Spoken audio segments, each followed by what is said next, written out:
Good stuff. Interesting. Trippy. What what is the sun exactly? Because there is it a portal, or I mean, some I've even heard the idea that that the planet is actually giving the sun energy. It's not the other way around. And then you have these huge devices or craft that seem to extend probes into the sun and be extracting or giving energy to it. Right. They say that one of the species is using it for energy, and that at least that's what we're seeing there, and that other species do that, but we wouldn't be able to see them do it.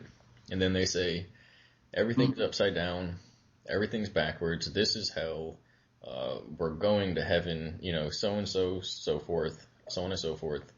And ultimately that the sun is cold. It's a cold fusion generator, kind of like those plasma in Spencer's, that alternative, the funny store. I don't know if you've seen a Spencer's store where you are, but they have the posters and the glow in the dark stuff and incense and those glowing those orbs that shoot electricity out of the glass and you can touch it.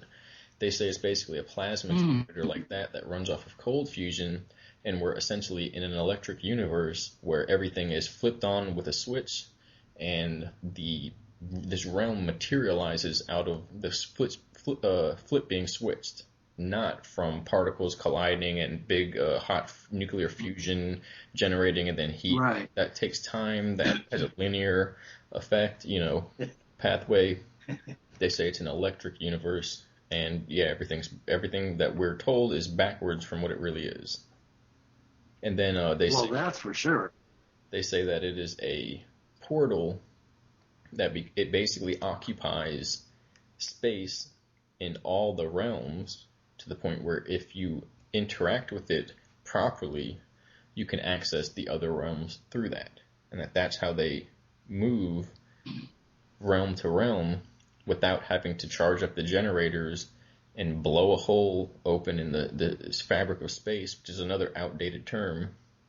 And but basically to do that, if you just hit basically there's an electromagnetic field of Earth, and then there's the field of the sun, and they combine, and where they combine, and the two wisps touch, almost like the painting where, was it Da Vinci or no? I can't think of it was one of the cathedral paintings, the main one. Oh yeah, the two fingers are just about to touch. Right. That's basically. Is that it? Yeah. It's a metaphor. Michelangelo. Yeah. It's a metaphor for the brain and the higher structure of the cosmos and the soul and the little people, I guess, on Earth, as well as the interdimensional properties of when two electromagnetic fields conjoin and you get an interdimensional portal, a vortex, basically right where two vortexes meet and create a 0 point. That occupies multiple planes of space and time at once. And so they calculate the cycles that when it rotates, and they showed me some of the numbers, and basically the only people that can comprehend that have brain chips that are capable of processing like a supercomputer. But it's just like strings of numbers to the degree where we live on Earth, 56.774948841 degrees, south, that's so-and-so speed. And they're going to hit it at such a speed and such an angle when at this point in the year is, the energy cycle hits this point, and this number is going to be the Earth reality, the timeline that we pop out on the other side. And so that's described, they use that as a portal. Wow. Well, then sun gazing may be something that has some kind of benefit then. Well, they say that the light that we perceive is information. Information is light. Yeah. And so when you're taking information in, not from the artificial sun, from the TV, the light bulbs in the house, etc., the ball at your ears, when you take information from the core, you're actually communicating with all those other dimensions. And ultimately it's about coherence and synchronization. We're either in sync with them, like, two wheels spinning simultaneously in sync, or a clutch system for a car, or a turbo system, or the screen on a TV when it would be filmed with the old cameras that didn't have the upgraded frame rates, and you could see the frames glitching, and you would see the image sliding up and down the screen. Huh. So it's all about being in sync with the overall continuum, or being in disharmony, and at that point we're basically on our own. We're disconnected. Nothing works in part. Everything that is a part of something is a part of the whole, the bigger picture. So whenever we have something that is more of what it is, that is solid in what it is and what it does and what it can become, it is that way because it's actually present in all the other times and spaces where this is happening.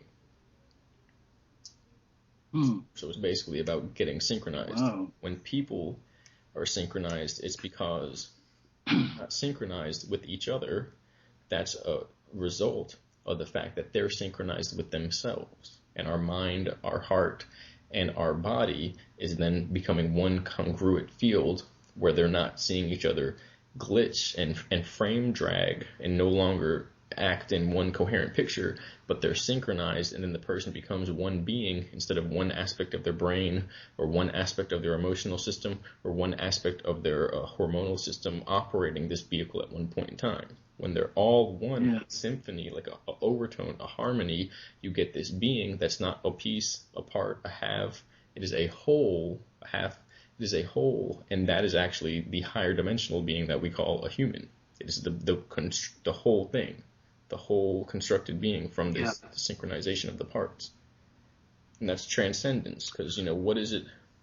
You have a bunch of parts, a bunch of dots drawn out, and they're not synchronized.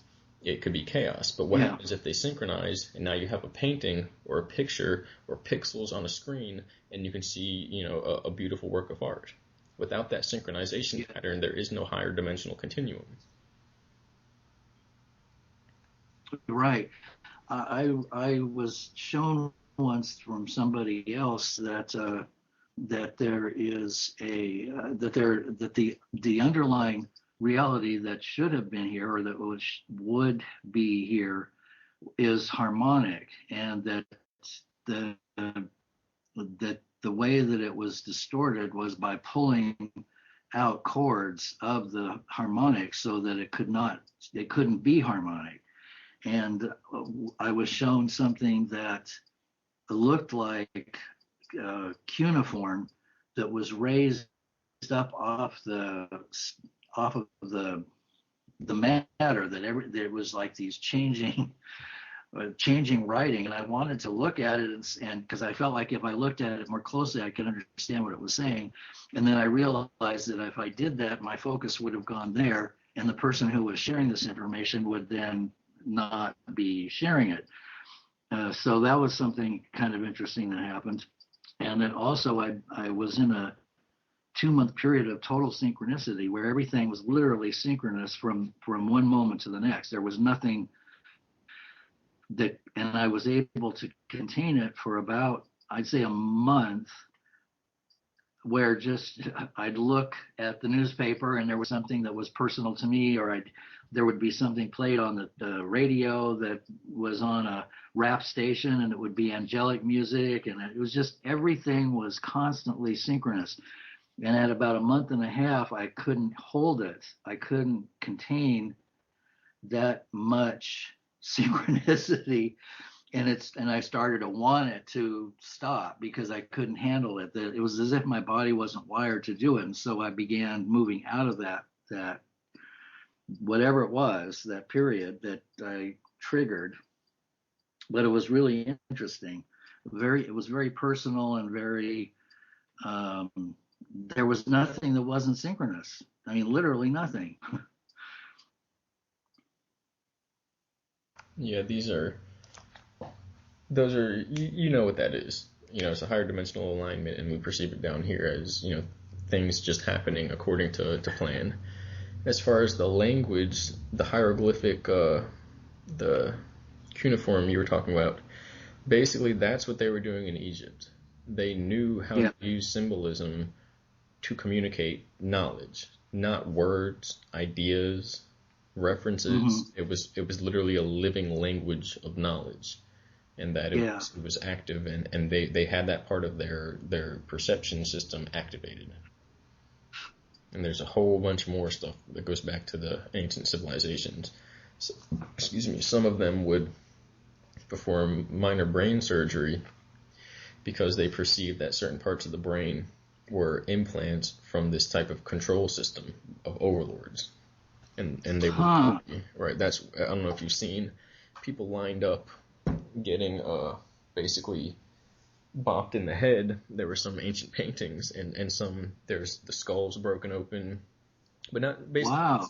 It was people who had they found the skulls where there would be like a little notch, and it was like clearly this was like somebody chiseled a piece of their brain out, and they perceived that there were parts of the brain that were implants that were used to lock them into this dimension, and they were removing them consciously, materially. Wow. And then So this is an old story.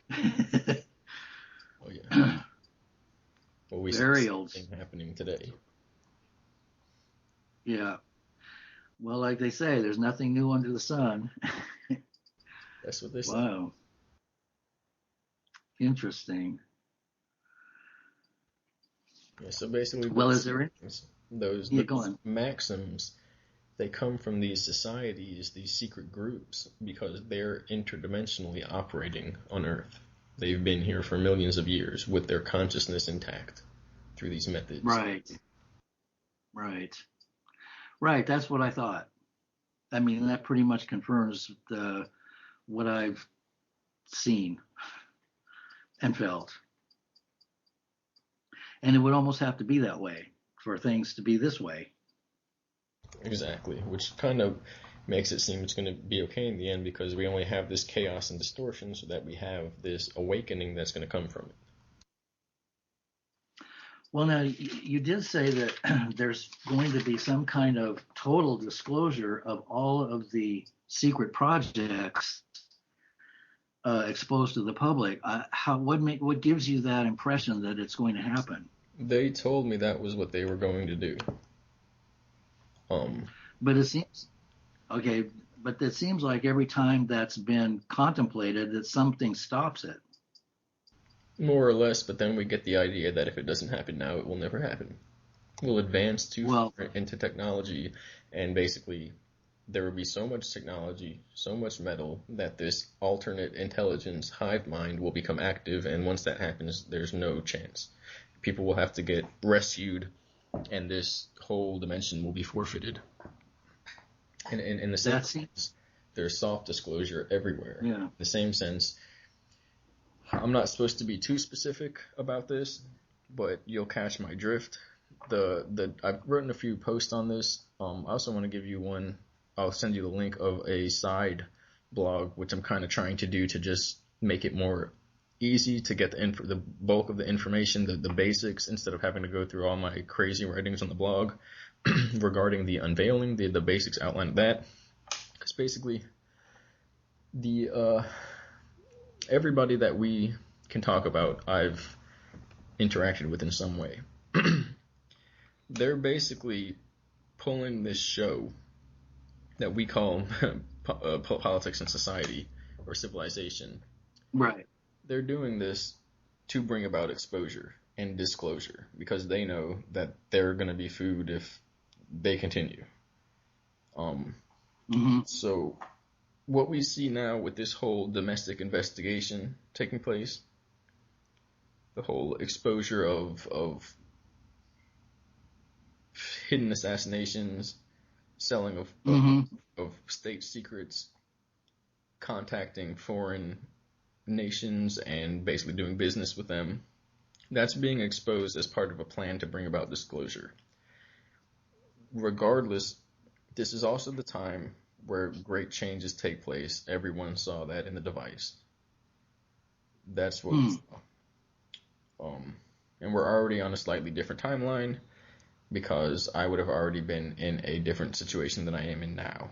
But that same situation is kind of showing itself again. So we'll see. But ultimately, it's already been disclosed. It's already happened. And there is a theory that we all already made it out of the AI mind F situation, and that we're literally just replaying this to see what we can do better next time or how we can help others, which is a real mind f. But basically, Yeah. if so basically, if disclosure happens, if it doesn't happen, it's no longer like that. It's the degree where, regardless of what happens, of who gets in charge, who's in power, it's already set that it's happening. There's exposure happening from the inside out. The control system is destroying itself and collapsing in. The agents that are being used are waking up to the fact that they've been lied to, and they're serving something that's destroying humanity. And it's not about their paycheck, not about their little wife or girlie or whatever they're doing and their kids. It's literally about this universe collapsing in on itself because we are the generators of experience in this universe, in this space. And so they're starting to realize it. They're starting to see that the secrecy, the gnosis, the occult meanings, the rituals, it's not just some secret shit they do to keep the power. They've literally been operating in and out of time, and we're going to have to come to terms with this now or very soon from now and deal with it. Or it's not that we'll deal with it later, it's that we won't exist later. They're realizing that on the inner circles. And by that I mean the outer circles, but to us it's the inner circles. The true inner circle, they're not even in this universe anymore. They basically navigate it out. And so I've seen that, I was told that, and I saw that when I was 9 in these devices. In 2010 everything was kind of put forth this plan. And everything's falling into play. With the celebrity cloning, with the AI, with the programmable matter, with the nations and the prophecy that's gone down, with the disclosure of so-called alien life, which is not what we think, with the other intelligence inhabiting bodies and manipulating our history with the information, it's all coming to a convergence in this period of time. All the variables have to come to some type of collusion or organization. There are no variables for everything to just be like flittering around. Like this is the part of the dream where we either wake up or we go into another dream. This dream can't continue in the same. There's too many variables that need that. So it's not so much. It's ultimately it's not a decision. It's just something that's happening, and all they can do is prepare people for it. I do like to side with the idea that we've already made it out, and we're kind of doing a rerun to see how many other souls we can gather. I like that too. And they also said that no humans are going to be left behind. Even if they die, that no humans are just going to be tossed into the abyss. That the whole thing is to be tuned up and turned. They described shit like this. They said there are, besides the fact that the Nephilim and the giant races, that there are giants. They said that the ancient megalithic structures, the ancient devices that are theorized to be deep, deep into the earth, that they actually turn on when our consciousness goes into, oh shit, suicidal panic mode, and they activate those beams of energy. They act as beacons for that galactic core energy to chime in and raise the energy of everything on the surface. Wow. But the thing is, everyone has to disable the negative grid, because with that negative occultic energy grid, if that's activated, it won't activate. It will basically, it'll be like us saying, no thanks, a little bit of freedom and stuff, nah, we'll stay here. That's basically what it looks like on an energetic level, which is essentially what people are doing, if you think about it. Yeah, well, that seems to be what's happening now. So it just makes me wonder if everything is interconnected and synchronized, then the disclosure and all of that would supposedly trigger what already has happened, which is that the humanity would synchronize and that the devices would turn on. Right. That is essentially the only thing that can happen. We've just been delaying it in this type of limbo time, going back and forth, bouncing in and out, messing around with these created beings and foreign intelligences. Yeah, yeah. well, there must be a reason why we're doing this. And like I said, I like what you said about, we're looking for better ways to handle the situation. That makes sense. Anything else is just foolishness. Right. Ultimately, that's kind of what that also means. That if that's not what's happening, then what the hell is happening?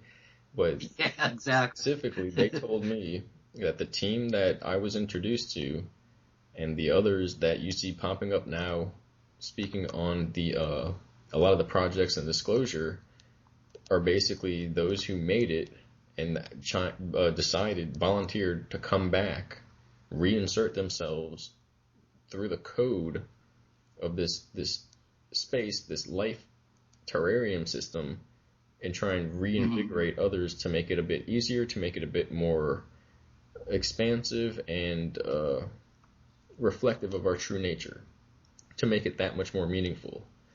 And yeah, I just had another thought, but it went away.